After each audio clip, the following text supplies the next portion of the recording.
Okay, so this video is going to look at rounding to an appropriate degree of accuracy. Now, you've had some experience of rounding to decimal places, and you've also had some experience of rounding to significant figures. But what this objective focuses on is making a judgment call as to what we should round to based on the scenario that's put in front of us. Now, that can be quite tricky, but we'll look at some worded questions first, and it's important to recognise that there could be more than one appropriate answer at any time. So I'll show you a few examples. So we're told in question 1 here that it takes 42.795 grams of sugar to make a cake, and we need to round that to an appropriate degree of accuracy. Now, I know from experience that when I work in grams, it's quite a small measurement, and very rarely do we see this kind of gram measurement as part of a recipe.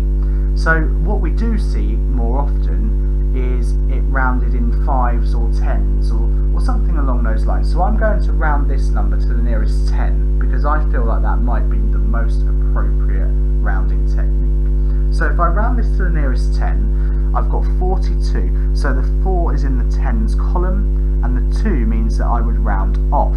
So to the nearest 10, 42.795 grams would be 40 grams, and I've chosen that as my appropriate degree of accuracy. Let's look at question 2. It says the carpet length is 7.216 metres. Now, metres is quite a large measurement because you can fit however many centimetres into a metre. So I think personally we should round this to 2 decimal places. Now 7.216, I'm going to round that to 2 decimal places, then my second decimal place is here. I think about what the 6 will do, it will round up and make the number before a 2.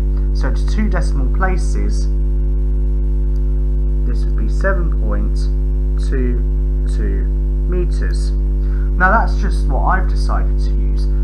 It might also be appropriate in this case to round it to the nearest metre. So if I rounded it to the nearest metre, that's the nearest whole number. So I would look at what I've got in my units column, which is a 7. This would round off, so you could say that it's equal to 7 metres, and that could be also an appropriate degree of accuracy. Question 3 is 1.132 litres of lemonade. Litres is also quite a big measurement. You can fit 1,000 millilitres into a litre.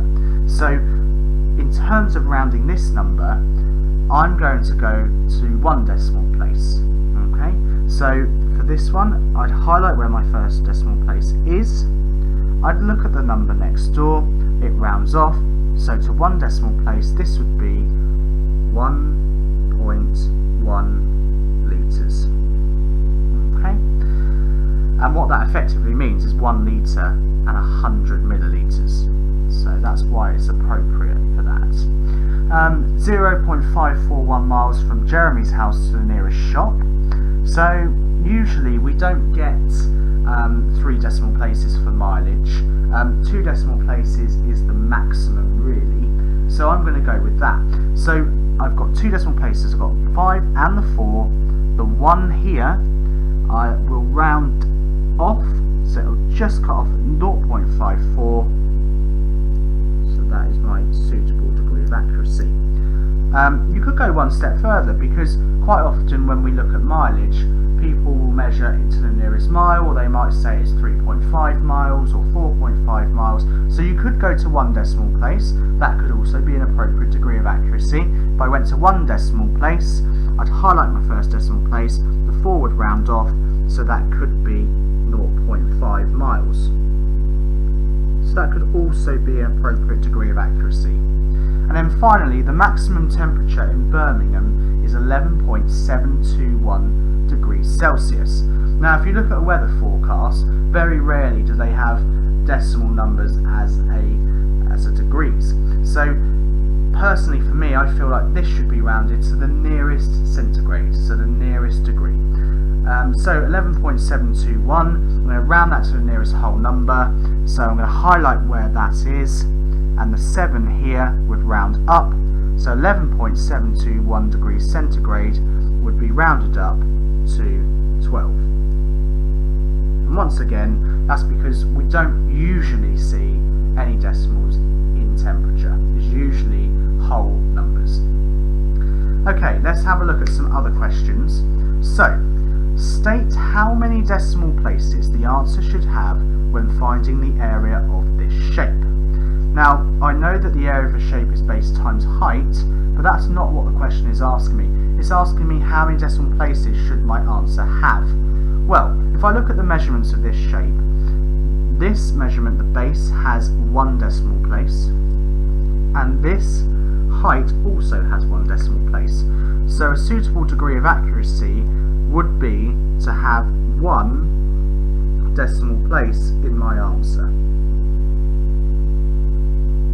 So it's a good practice to match however many decimal places you've got in the question. Is a good practice to have the same in the answer. Okay, a couple more questions to look at. So John works out that he needs 3.4 tins of paint to paint his bedroom wall. How many tins of paint should he buy? Is the answer A, 3, B, 3.4, or C, 4? And again, we're going to choose that appropriate degree of accuracy. Now, if I've got 3.4 tins of paint and I was rounding that to the nearest tin, then obviously the 0.4 would round off, so it would be 3. But let's think about this situation logically. If I had 3 tins of paint, I wouldn't have enough. So there's no point in me buying just 3. I can't buy 0.4 of a tin, so I can't buy 3.4 tins. So the answer would be 4. Because if I had 3, it wouldn't be enough. I can't buy 0.4 of a tin, so I'd have to buy 4 tins to make sure I have enough. Then, if I looked at this last question here, a car travels 3,760 metres in 7.54 minutes. If you were to calculate the speed of the car, what would an appropriate degree of accuracy be in your final answer? Is it A, 1 significant figure, B, 2 significant figures, C, 3 significant figures, or D, 4?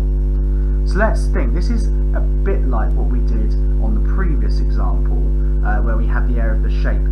Really, it's good practice to match however those figures are given to you in the question into your final answer.